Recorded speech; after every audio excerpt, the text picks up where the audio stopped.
ভাই এই সরকার কি, আমি তো একটা জিনিস বুঝলামই না। আসলে এরা মুখে বলছে কি আর করছে কি?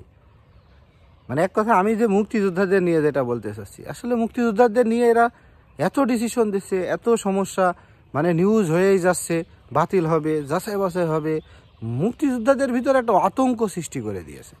আমার কাছে এটাই মনে হচ্ছে। তো আপনার কাছে কি মনে হচ্ছে অবশ্যই কমেন্ট করে জানাবেন। আসসালামু আলাইকুম। মুক্তিযোদ্ধাদের নিয়ে একটা দারুণ তথ্য দিতে চলেছি। আপনারা অনেকে আমার নিউজ পেয়ে সন্তুষ্ট নয়, যে একই নিউজ বারবার বলছেন, পুরানা নিউজ নতুন করে বলছেন।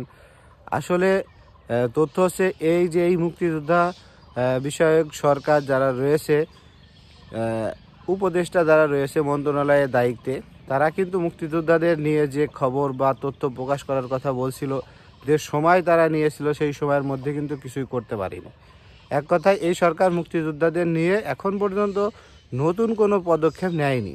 তো এই তথ্যটা আপনারা শুনে হয়তো খুশি হবেন, যে যাচাই বাছাই যে চলছে, সেই যাচাই বাছাই চলমান, কিন্তু ভাতা এখনও কারোর বন্ধ হয়নি।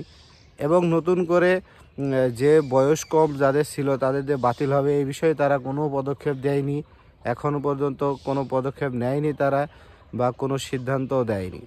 তো এই সরকার আমার জানা মতে মুক্তিযোদ্ধাদের নিয়ে যে নতুন কিছু করবে এরকম কোনো মনোভাব আমি দেখছি না, বা নতুন কোনো খবর দেওয়ার কোনো তথ্য আমরা পাচ্ছি না।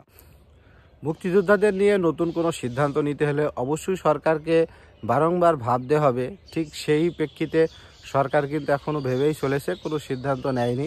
তো আমার জানার মধ্যে সিদ্ধান্ত নেবেও না, এইভাবেই কিন্তু তাদের সময়কালটা তারা পার করে দেবে। তো আপনারা নিশ্চিন্তে থাকতে পারেন যে আপনাদের ভাতায় কোনো সমস্যা হবে না, আপনাদের যে সকল সুবিধা ছিল সেই সকল সুবিধার কোনো সমস্যা হবে না ইনশাআল্লাহ।